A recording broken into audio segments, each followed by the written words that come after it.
Okay, next exercise second Roman. If A அப்படினு ஒரு 3x3 matrix, B னு ஒரு matrix கொடுத்திருக்காங்க.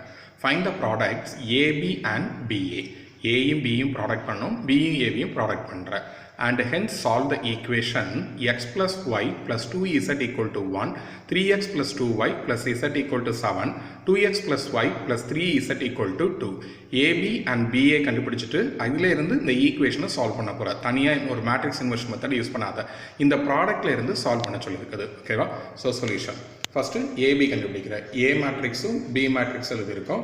ரோ பை காலமில் ப்ராடக்ட் பண்ணோம் அப்படின்னா 4 0 0 0 4 0 0 0 4னு வந்திருக்கும். இதில் இருந்து ஒரு 4 காமனாக வெளியில் எடுத்துட்டேன் அப்படின்னா 4 இன்ட்டு ஒரு 3x3 ஐடென்டி மேட்ரிக்ஸ் வந்திருக்கும். ஸோ 4i3 அப்படின்னு ஆன்சர் கிடச்சிருக்கும். அதே மாதிரி சிமிலர்லி பிஏ கண்டுபிடிச்ச அப்படின்னா இதே மாதிரி ஆன்சர் வரும். 4 0 0 0 4 0 0 0 4 இது மாதிரி 4 காமனாக எடுத்துட்டேன் அப்படின்னா 4i3 அப்படின்னு ஆன்சர் கொண்டு வந்திருப்பேன். அப்போ ஏபியை ப்ராடக்ட் பண்ணாலும் 4i3 தான், பிஏவை ப்ராடக்ட் பண்ணாலும் 4i3 தான். ஓகேவா? இப்போ therefore AB equal to BA equal to 4i3. So இதில் let AB equal to 4i3 மட்டும் சூஸ் பண்ணியிருக்கேன். ஓகேவா? ஏபி ஈக்குவல் டு 4i3 மட்டும் எடுத்துருக்கோம். நீ பிஏ ஈக்குவல் டு 4i3 எடுக்கனாலும் எடுத்துக்கணும், நோ ப்ராப்ளம். ஓகே, ஸோ இந்த ஏபி ஈக்குவல் டு 4i3ல ரைட் சைடில் உள்ள 4ஐ லெஃப்ட் சைடில் கொண்டு வரேன். ஸோ லெஃப்ட் சைடில் கொண்டு வரும்போது 1/4 மாறிடும். a/4னு போடாத, ஏன்னா எந்த மேட்ரிக்ஸையும் 4ஆல் டிவைட் பண்ண முடியாது. பட் 1/4ஆல் ப்ராடக்ட் பண்ணிக்கலாம். அதனால் by4னு போடக்கூடாது. 1/4 into A into B equal to i3. ஓகேவா? எதுக்காக ஏ கூட எடுத்திருக்கேன் அப்படிங்கிறது உனக்கு புரியும் போக போக.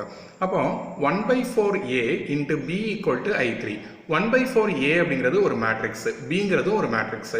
ரெண்டு மேட்ரிக்ஸை ப்ராடக்ட் பண்ணும்போது ஐடென்டி மேட்ரிக்ஸ் ஆன்சராக வருது அப்படின்னா ஒரு மேட்ரிக்ஸ் இன்னொரு மேட்ரிக்ஸுக்கு என்னவா இருந்திருக்கும்? இன்வர்ஸாக இருந்திருக்கும். ஓகேவா?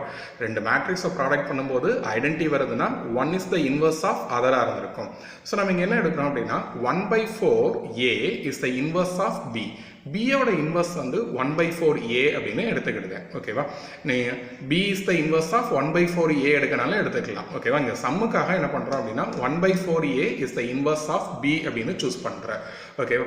அப்போ பி இன்வர்ஸ் ஈக்குவல் டு என்னென்னு எடுத்துக்கிடுது? 1/4a அப்படின்னு சூஸ் பண்ணிக்கிடுதான். இதை ஈக்குவேஷன் நம்பர் 1 அப்படின்னு எடுத்துக்கோ. நெக்ஸ்ட்டு ஒரு ஈக்குவேஷன் ஒன்று சால்வ் பண்ண சொல்லியிருந்தாங்க. ஓகேவா? அந்த ஈக்குவேஷன் எழுதியிருக்கோம். ஓகே, அதுக்கு மேட்ரிக்ஸ் ஈக்குவேஷன் எழுதியிருக்கேன். XYZ கோஃபிஷியண்ட்டை ஒரு மேட்ரிக்ஸாக எடுத்திருக்கோம். அன்னோன் மேட்ரிக்ஸ் ஒரு மேட்ரிக்ஸாக எடுத்திருக்கேன். ரைட் சைடில் உள்ள வழிவை ஒரு மேட்ரிக்ஸாக எடுத்திருக்கேன். இதை BX ஈக்குவல் டு C அப்படின்னு சூஸ் பண்ணுறேன். எப்போதுமே AX ஈக்குவல் டு B அப்படின்னு எடுப்போம். இப்போ BX ஈக்குவல் டு C அப்படின்னு சூஸ் பண்ணுறேன். ஏன் அப்படின்னா உன்னுடைய கிவனில் பாரு, B அப்படிங்கிற மேட்ரிக்ஸ் வந்து 1 1 2 3 2 1 2 1 3 அப்படின்னு இருக்குது. ஸோ அதனால் இந்த மேட்ரிக்ஸை பி அப்படின்னு எடுத்திருக்கேன். அன்னோன் மேட்ரிக்ஸை கேபிட்டல் எக்ஸ், ரைட் சைடில் உள்ள மேட்ரிக்ஸை சின்னு எடுத்திருக்கோம். அதேமாதிரி எக்ஸை இங்கே வச்சுட்டு பிஏ ரைட் சைடில் கொண்டு போயிருக்க பி இன்வர்ஸ். ஆல்ரெடி ஈக்குவேஷன் 1ல் பி இன்வர்ஸ் அப்படின்னா 1/4a அப்படின்னு உனக்கு தெரியும். ஓகேவா? ஸோ சைடில் இருக்கேன் பை 1 அப்படின்னு எடுத்திருக்கோம். பி இன்வர்ஸுக்கு பதிலாக 1/4a அப்படின்னு எடுத்திருக்கோம்.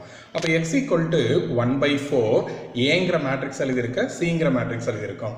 இந்த ஏவையும் சிவையும் ரோ பை காலமில் ப்ராடக்ட் பண்ணி சிம்பிளிஃபை பண்ண அப்படின்னா XYZ உடைய வேல்யூ வந்து 2 1 -1. ஓகேவா? So our solution x, y, z equal to 2 1 -1. ஓகேவா? இதே மாதிரி ஒரு எக்ஸாம்பிள் ஹோம்ஒர்க்ல ஒன்று இருக்குது. எக்ஸாம்பிள் 1.24. இந்த சம் ரெண்டு சம்மே இம்பார்ட்டன்ட் கொஸ்டின், 5 மார்க் கொஸ்டின். ஓகேவா? ஒர்க் அவுட் பண்ணி ஃபோட்டோ எடுத்து அனுப்பு. Exercise 1.3 third sum. A man is appointed in a job with a monthly salary of certain amount and fixed amount of annual increment. ஓகேவா? ஒரு man வந்து ஜாப்பில் appoint பண்ணுறாங்க. Monthly சேலரியோட ஒரு fixed amount of increment per இயருக்கு கொடுக்குறாங்க. If his salary was ₹19,800 per month at the end of the first month after 3 years of service.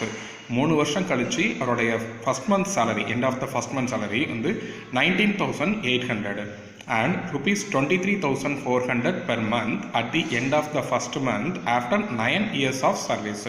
9 வருஷம் கழிச்சு அவருடைய மாத சம்பளம் வந்து 23,400 சொல்லியிருக்காங்க. Find his starting salary and his annual increment. அவருடைய ஆரம்பத்தில் உள்ள சேலரி எவ்வளவு, அவருக்கு வருஷம் போட்ட இன்க்ரிமெண்ட் எவ்வளவு அப்படின்னு கேட்டிருக்காங்க. Use matrix inversion method to solve the problem. Matrix inversion மெத்தடை யூஸ் பண்ணி இந்த ப்ராப்ளத்தை சால்வ் பண்ண போகிறேன். ஓகே, வரும் solution. Let the starting salary be rupees x அப்படின்னு எடுத்துக்கிட்டேன். அவனோட ஆரம்பத்தில் உள்ள சேலரியை எக்ஸ் அப்படின்னு எடுத்துக்கோ. அவருடைய ஆனுவல் இன்க்ரிமெண்ட்டை ஒய் அப்படின்னு எடுத்துருக்கோம். லெட் த சிஸ்டம் பி, ஓகேவா. ஸோ அந்த சிஸ்டம் ஆஃப் ஈக்குவேஷன் என்னென்னு எடுக்கிறோம் அப்படின்னா, ஆரம்பத்தில் உள்ள சேலரி வந்து எக்ஸ் தான். 3 வருஷம் அப்படின்னு சொல்லியிருக்காங்க, 3 இயர்ஸ் ஆஃப் சர்வீஸ். ஒவ்வொரு வருஷத்துடைய இன்க்ரிமெண்ட் வந்து ஒய் ருபீஸாக இருந்தது அப்படின்னா 3 இயர்ஸ் இன்க்ரிமெண்ட் வந்து 3y. இந்த பேசிக் சேலரியும் இன்க்ரிமெண்ட்டையும் ஆட் பண்ணி 3 வருஷம் கழிச்சு அவருடைய சேலரி வந்து 19,800. அதான் first equation. X plus 3y equal to 19,800 அப்படின்னு எடுத்திருக்கோம்.